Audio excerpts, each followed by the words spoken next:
ปูเนาะค่ะมารับหลานนะคะนี่มารับหลานมารับหลานไปอยู่บ้านน้ำเนาะนี่ค่ะหลานของปู่มารับอีกค่ะสวัสดีครับทาโกอยู่ไหนลูก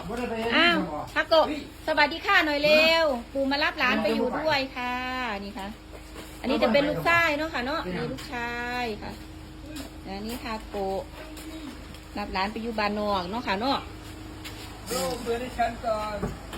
อาซาบีขึ้นได้หรือยังลูก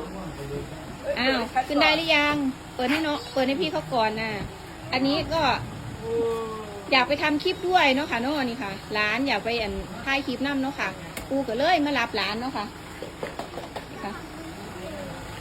อ้าวพี่ทาโกหันหน้ามาหาแม่หน่อยอ่ะจับอันนี้ให้แม่หน่อยจับอย่างนี้นะให้มันเห็นหน้าแม่ปู่นะจับอย่างนี้ไม่ต้องบังจับอย่างนี้ลูกโอเคค่ะนี่ค่ะบานลูกไส้เนาะค่ะบานลูกไส้คนใหญ่เนาะค่ะเนาะอยู่บ้านยังกว่าหนูบ้านตำแยใช่ไหมลูกบ้านตำแยเนาะค่ะเพิ่นก็สร้างบ้านเราเองเพิ่นเนาะค่ะเพิ่นก็เก่งเนาะค่ะคนนี้จะเป็นลูกไส้ใหญ่เนาะค่ะเนาะเพิ่นก็สร้างบ้านเราเองเนาะค่ะอยู่บ้านตำแยอยู่ในเมืองเนาะค่ะเพิ่นก็มีลูก2 คนเมื่อนี้ก็มารับหลานไปอยู่น้ำเนาะค่ะไปอยู่บ้านนอกเนาะค่ะเนาะรับหลานไปอยู่บ้านนอกเนาะค่ะ